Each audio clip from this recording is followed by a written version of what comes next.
understand it. That's what it's all about. And if you're watching this video, I'm going to tell you here and now, as a new grower, the best way for you to learn. And this is also, if you don't want to believe me, this came from the person that was over the American Orchid Society meeting last night. He said the best way for you to grow your orchids, or to learn how to grow your orchids, and this even came from Rick L. The best way for you to learn how to grow your orchids is through trial and error. Many of us have lost all of our phalaenopsis during the winter.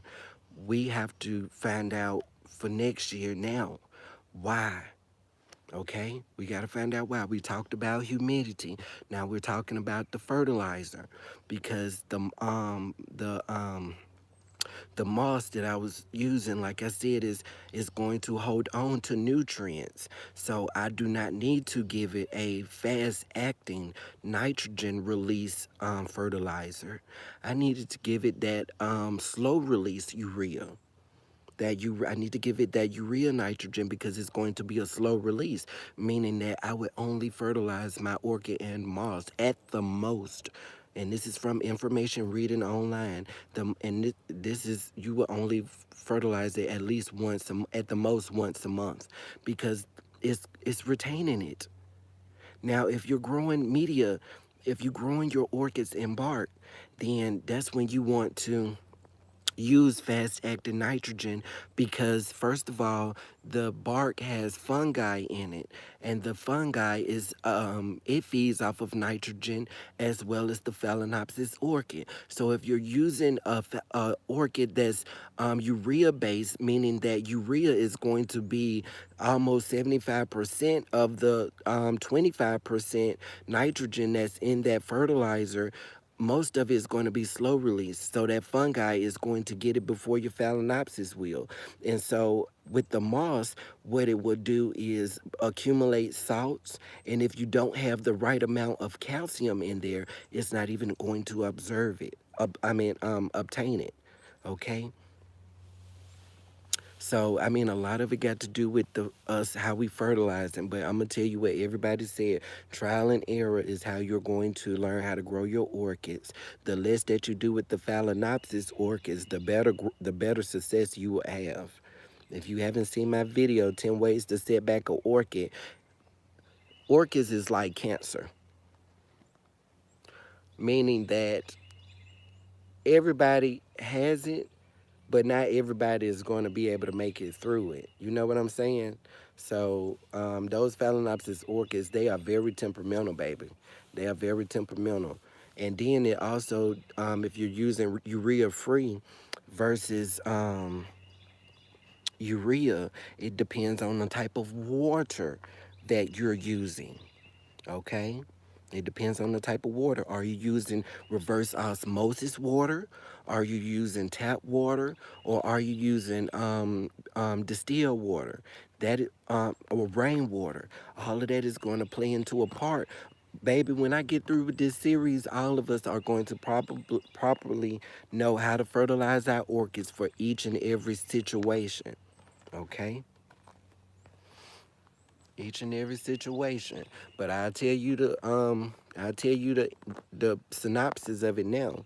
The the less you fertilize it, the better your phalaenopsis will be. You hear a lot of people on YouTube saying, oh, you gotta get this and you gotta get that, and phalaenopsis are heavy eaters. Girl, no ma'am. No ma'am. No ma'am. No ma'am. You thinking that you get the bloom booster, that you're gonna get better blooms. No ma'am.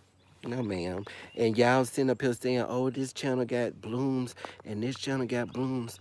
Baby, I talked to a lady from the American Orchid Society. She just a regular person. She said she got her species Phalaenopsis, and she said she immediately repotted it when she got it. And she said it stayed in bloom for a year and a half. It stayed in bloom for a year and a half. And she said once the flowers died and she took it out of the pot, she said it was no roots in the pot. No roots.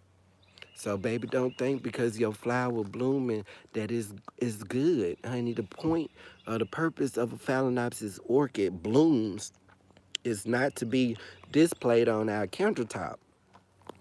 No, ma'am. The purpose of a bloom on the Phalaenopsis orchid is for the orchid to be able to reproduce or propagate itself. So if it's giving you a lot of blooms and a lot of flower spikes, honey, you might need to be worried, honey. It might be trying to tell you, honey, I'm on my last breath, and I'm trying to make a cake while I still can.